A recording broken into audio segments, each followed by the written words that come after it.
Hi, everyone. This is Amanda Case here with Real Estate Case by Case, and I'm here with Samantha Knapp from Tiger Lilies, a design company in Greenwich. Thank you for coming. You're so welcome. I'm so glad to be here. I'm glad you, especially after a storm. Thank you for making the effort to get here. Yeah, boots and all. Boots, yeah. Do you want to show everyone your boots quickly? Oh my gosh, but fine if you say so. Yeah. There's two of them. Yeah. Yeah, because you're a designer. You're a decorator. It's awesome. Thank you for coming. First of all, tell me a little bit about Tiger Lilies. Okay, so Tiger Lilies is a family business. I think that you know that because interestingly enough, Amanda and I went to high school together, so we're pretty familiar with each other. But the family business started, I would say, about 25 or 30 years ago with my parents. They decided my mom actually, to backtrack, was in the textile business, and then my dad felt like she wasn't doing what she needed to get done, and he kind of gave her an ultimatum. They opened a storefront, and it just organically grew from there. So I would say, like, for myself, I'm sort of a street designer because I didn't have a passion for it, honestly, to be honest, when I started. Actually, believe it or not, you might not know this, but as a Greenwich High School Cardinal, there was like an interior design class, and I took it thinking, oh my gosh, my parents are interior designers. This is going to be so easy. I'll just plug it in, and I failed. So I got a D. It was like my only D in high school. So I said to myself, I'll never go where my parents are in this world, and I'm going to pave my own path, which I did for a good few years. I was a news reporter. I traveled a lot through CBS, and then I came back to Greenwich and jumped into the family business. Mm-hmm. And from there, I started learning like what my parents were doing. They're custom interior designers, my parents, and we have an interior design workroom on site. So we have sewers, upholsterers, we have tile, paint colors, textiles, trims, you name it. We have it indoors in Tiger Lilies. And again, like I said, as it started pretty organic, it's remained even throughout all of these years pretty organic with like word of mouth clients and building concepts for design from the ground up. Right. What has been your most rewarding project that you've done to date? This is sort of a no-brainer. If anybody's familiar with Tommy Hilfiger, Tommy's my most rewarding because it's just such an honor. He's such a talented man. He has such, a brand and a company and a worldwide recognition. And for a man like that to come to me and say, Sam, I trust you with the interior design of my home in Mystique, mm-hmm. the islands in the Caribbean. Mm-hmm. It's actually the British West Indies is really specifically what it's called, Mystique. He gave me that project. And I ran with it. I think one of the things that really made him happy was that we had the custom design. Mm-hmm. So we were very easily able to embellish everything that he was looking for, whether it be like draperies with trim or a sofa reupholstery, custom slipcovers. And Tommy's just this really, really easy guy to work with. And he knows what he likes. And once you get into his head and you know sort of what he wants, he kind of does it really fast. He'll say, like, present me the top 4 or 5 things, and he'll make a choice, and then we're, guns blazing ahead. Right. And that's really an honor for me to have such a fantastic, famous, man who's just created such a brand and such imagery of his own in an iconic way to say, hey, Sam, I trust you in my home. So I would say that's kind of my really big one. And then, interestingly enough, we have a couple of our little stars, including, I shouldn't say little, Diana Ross. She's our client. Yeah. So she's pretty great. And she's really hands-on too. So it's interesting, we run from like, very kind of name brand and someone that you might recognize to someone who might come in and just ask us for a pillow. And we treat everybody the same, but it's interesting to know people in different lights. Like, everybody knows their Diana Ross, for example. And I know her as somebody who comes into the store, is very hands-on. She's tactile. She knows what she likes, too. She's got an artistic flair. She's in music. So she kind of has a brand for herself, and she designs in that way. And it's really kind of interesting and amazing. And I'll tell you one cute story. We were doing her master bedroom over, and she really wanted things to move quickly. And we were just going over the floor plan. And then she pulled out like a scrap paper at the store. Mm-hmm. And she sort of like jotted the stuff down about where she saw all the furniture going and what fabric she wanted to assign after we picked them. And then she sort of signed it. And she's like, would this move it any faster? And, we both sort of smiled. And we got it done. And she was really happy. Does she sing while you're working? Definitely not. Oh. She's there. She's fast.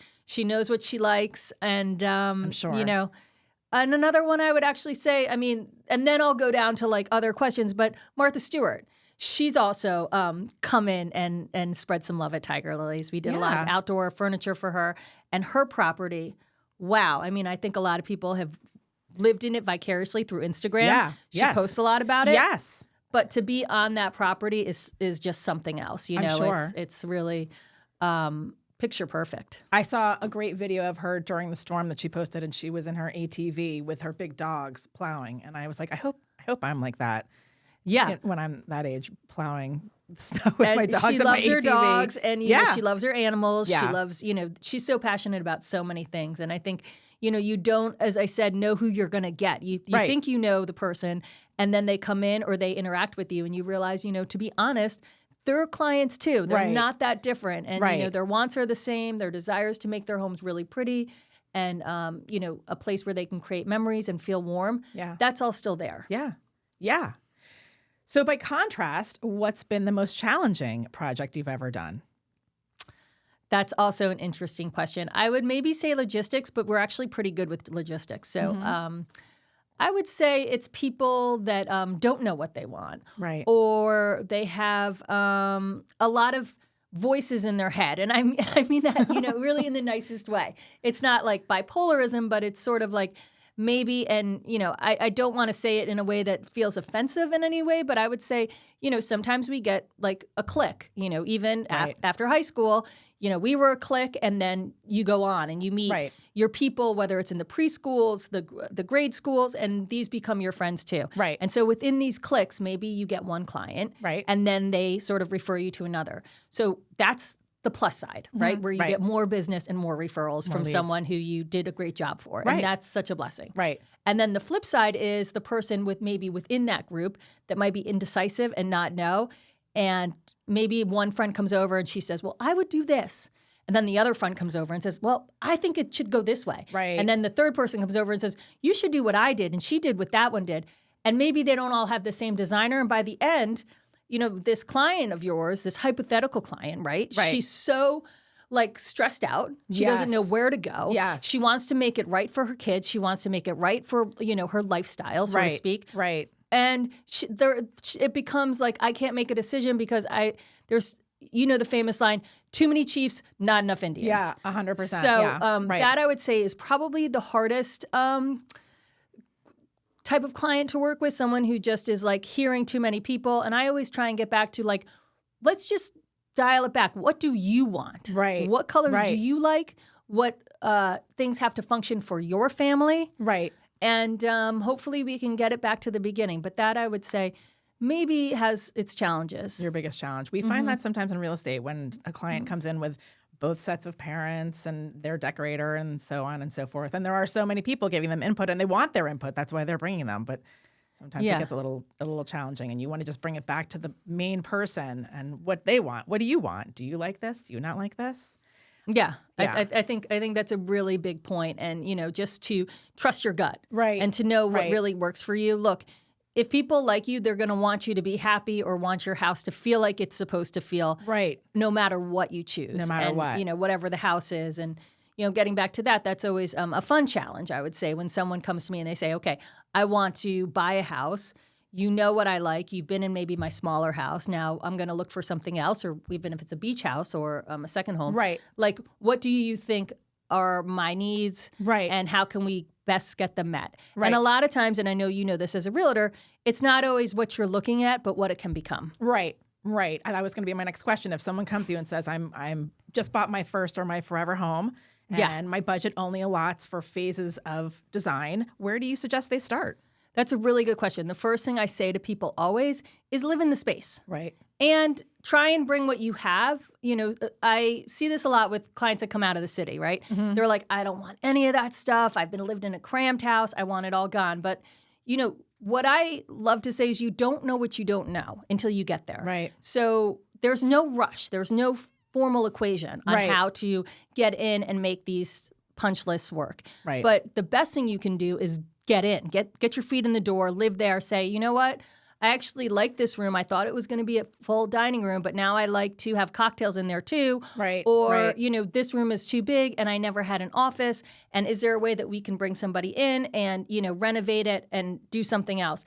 And I find sometimes with a lot of clients when they rush and they say, oh, I just want it done. I just want it done. Right. They make decisions that they're going to regret because it ends up being like slightly commercial because they don't always bring the designer in at that point, right? They're like, I just wanted to get at it. I didn't know what I was doing. So I went to, and by the way, when I say this, I don't mean to degrade any stores because I think everybody makes a beautiful product for the right person. But like, they'll say like, oh, I went to Restoration Hardware.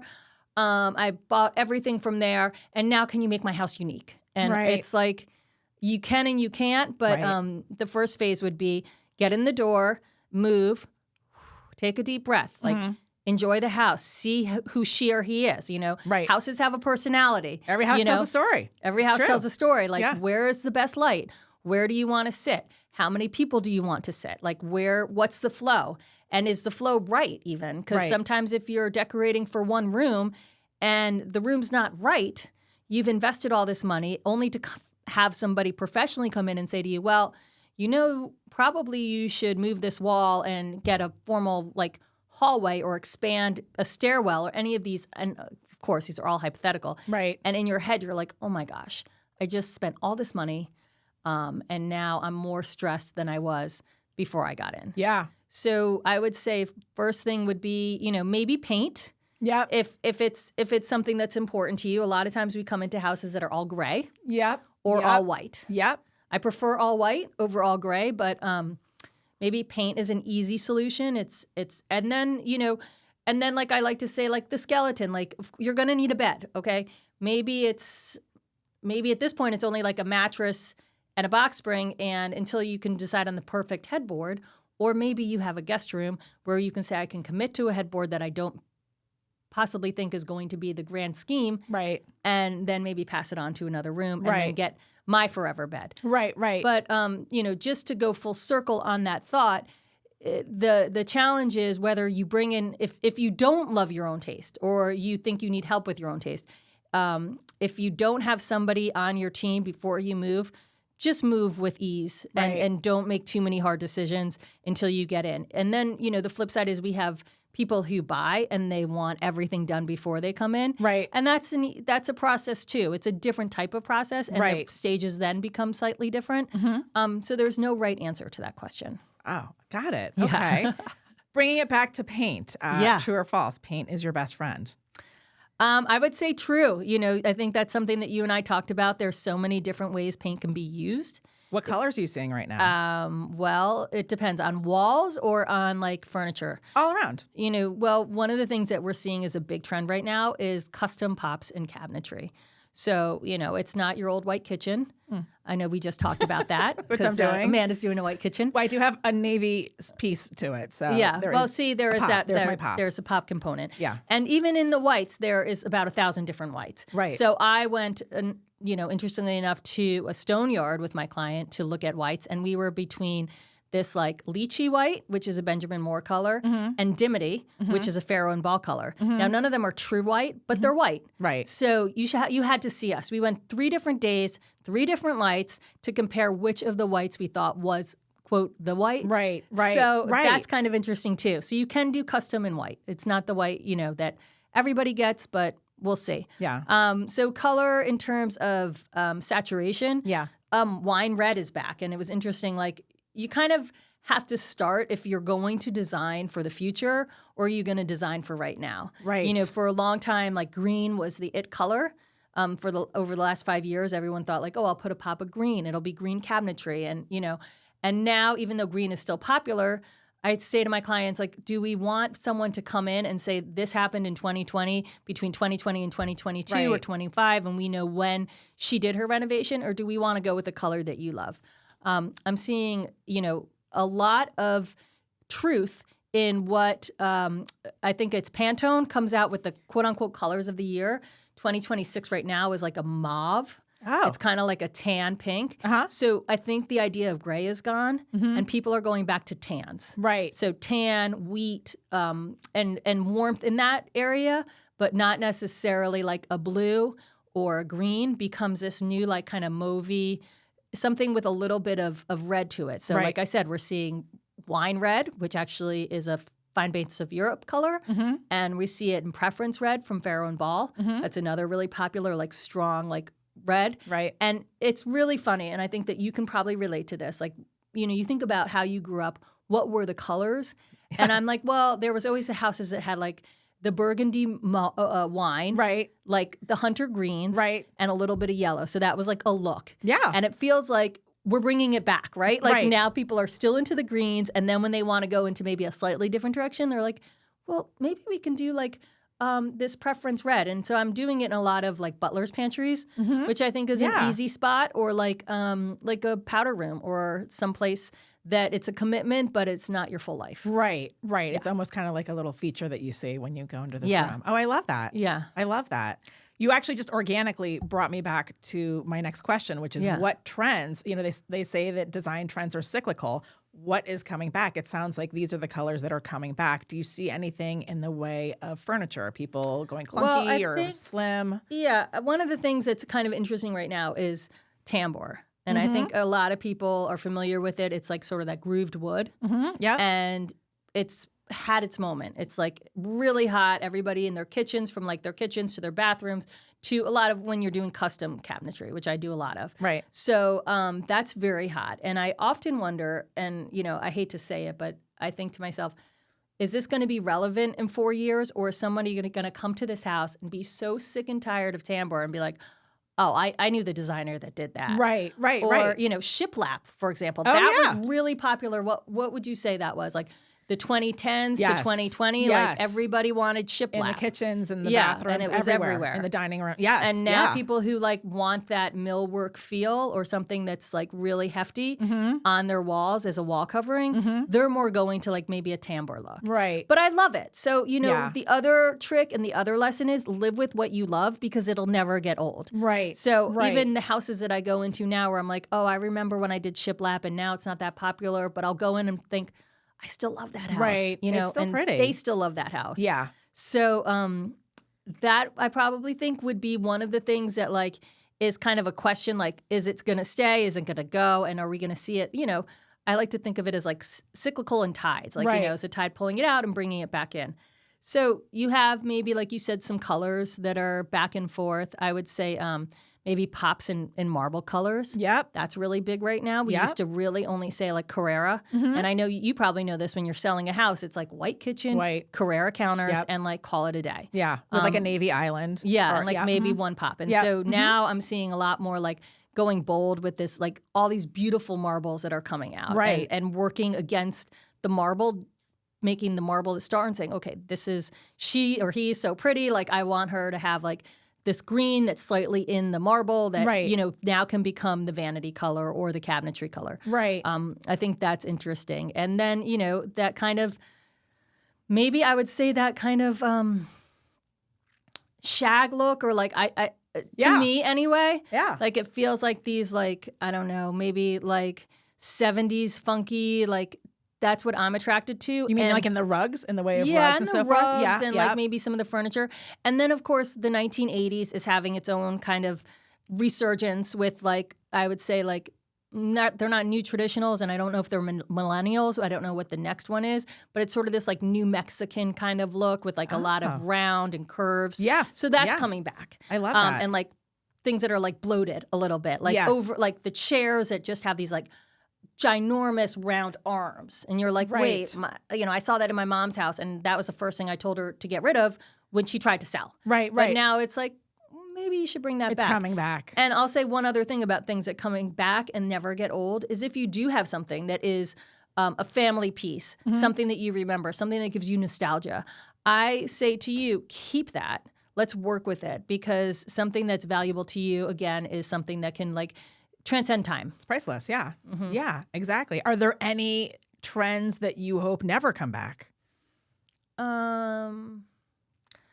Let's see. They can remain time. Like, give me some ideas of like what you're thinking, and I'll say if I think so or not. Well, I was gonna say shag rugs, but it sounds like they're coming back, and Yeah, I love them, but like they're not always coming back because then again we go back to function. Like, right, exactly. Can your house handle it if you've got 3 kids and 2 dogs and like a cat that throws Exactly. up? No, Yes. no. The answer is like.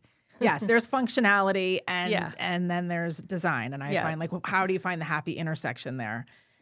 Where someone can live comfortably, but they're like, don't. When we were growing up, my parents redid their house at one point, and we weren't allowed to go in certain rooms for years. They were like, don't go in the living room. Don't go in the living. Don't sit on that couch. And, well, and it's funny, as you know, I'm a new mom. Congratulations, so, I do. You. Yes, and, baby Rhodes. I used to.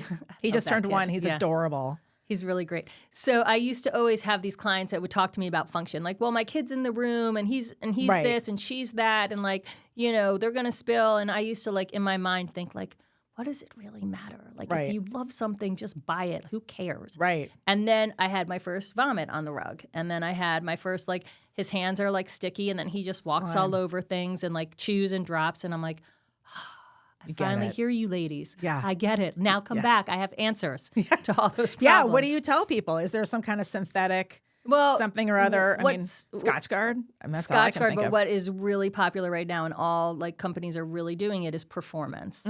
So there is like pre-treated fabrics out there. Yep. Vinyls that look like leathers. Those are really great. But, that also, you have to weigh the pros and the cons. I'm not so like worried about it, but there are people out there that worry about the chemical enhancements to textiles, or they want something organic in their home and they don't want anything, oversprayed, over synthetic inside their homes or chemicals. Right. So you run the risk of like, is it better that like you can spill wine on it, or your kid can, take his like packet and squeeze it on your sofa, which is new to me. It's a delight. Yeah, it's a delight. It's a delight. Or, where are you with that level of maybe treatment? Right. But then again, one of the nice things is all natural products also have like very open weave. So they are actually pretty good at getting stains out of. Yeah. So you don't want something that's too synthetic that hasn't been treated. Right. Like that you think is tougher. So you're either going to go all the way in or not at all. Right. Because there's some place in the middle that gets like stains and like holds on to like, boogies in your nose and all that other kind of stuff that, comes out. Right. Yeah. Boogies. Yeah. Dealing with them now. Yeah. Tis the season. Yeah. No, I did say it's like there's something about it. Like when I clean out his nose, I just feel like so rewarded. It's weird, but yes, like, we just don't want it on the couch. Yeah, we don't want it on the shag look rug. at what I got out. Yeah, yeah. You should be happier, but you're screaming and crying. It's a proud mom moment. It is indeed. Well, this is awesome. Really quickly, walk me through what you're inspired by right now.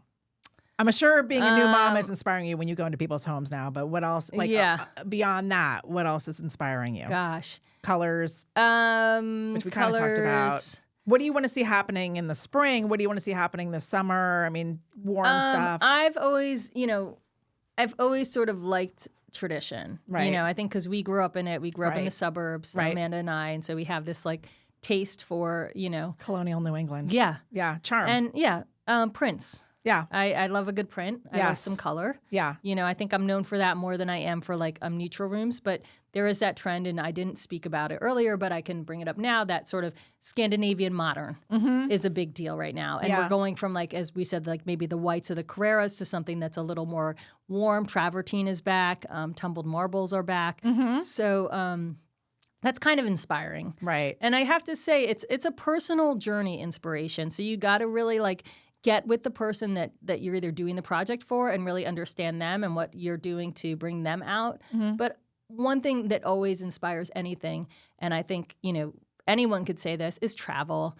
Seeing something new, going to the theater, going to a museum, leaving the country, that's a huge inspiration. Yeah. Going to a music concert, just getting outside your own head in your everyday. Right. And kind of tasting something that isn't necessarily like monotonous, like, oh, I haven't heard that music in a while. And now I'm like seeing the people that watch this type of band and they dress a certain way, and that's kind of cool. And maybe, maybe you're at like Chris Stapleton, and now all of a sudden you're seeing people that are more country focused, and like maybe there's fringe there, and maybe there's, hats and leather, and all of a sudden you become like, oh, I should, go back to that. Yeah. So that's kind of an interesting thing to do. So I would say if you need inspiration, pull it either from your own life or any travels you've had or, any like fine dining restaurants. They always have like the most majestic, like scenes to with like sit their in tablescapes and their menus. Yeah. That's really fun too. Yeah. Yeah. Well, this is awesome. Thank you so much for coming. You're so welcome. Tell everyone where they can find you in person and online. Yeah, so in person, it is Tiger Lilies. We're at 255 Field Point Road in Greenwich. So that's one place you can find me. You can find me on my email. You can just email me in. And this is a tough one, Samantha at Tiger Lilies Greenwich. But you spell Tiger Lilies and Greenwich. You kind of sandwich them together, and that's my email. And then on Instagram and the socials, I'm trying to keep up with all that, but like it's not always like great. But at Tiger Lilies Greenwich is one handle, and then SKNAPP Designs, which is a new account for me because I won't even get into it with you guys. One of them got hacked and it got closed down. I know. So that's my new incarnation of my design ideas, and I post a lot of things that are happening right now. We post a lot of like before and afters to inspire people. If you have a chair and you want to see it different. And I think that's out there too. And one last thing I want to just bring out there when we talked about trends is AI. Oh, yeah. You must see this in all the homes. Oh, yeah. Like how to make this home like, okay, maybe you're not walking this, but let me show you what this can be. Right. And I think that the sales are sometimes really encouraged by that. Like I have a client, she's been on the fence about her son's room, and, she wants to do a ditzy print with, which is like a small print if you don't know what that means. Pardon me. And a window treatment to match. And she's been humming and hawing, and her and her husband are on different pages, and we've gone weeks and weeks. And look, I'm a business person. I want to close a sale. So I've been playing on AI. I put the room in AI. I told it what to do, and bam, we come up with this picture of what the room can look like. And then I just casually texted it to her. I'm like, perfect. I know you're busy, blah, blah, blah, but this is what this room can look like. And she was like, oh my God, that's his room. That's it. We're coming in. We'll see you Friday. So AI is a really big tool right now. I'm happy about it. But I'm also a little bit worried about what role it will have for people who are just creative on their own. Like, if you can do it, right? If you say to AI, look, I'm a traditionalist. I want it to be like this. I want to have one sofa, 2 club chairs. What do you think? Like, do you need the designer? And is a designer still going to be relevant? But I hope so. I hope that there's something that we bring to the table that's just a little bit special. And, and that goes to inspiration. So you got to get out there and live your life so that you can stay relevant. Now I want to travel. Yeah. Now I want to go out to dinner and Let's how do about it. a plane to Italy? Thank you so much for coming. Yeah, you're so welcome. And thank you so much for listening. I'm Amanda Case with Real Estate Case by Case, and we'll see you soon.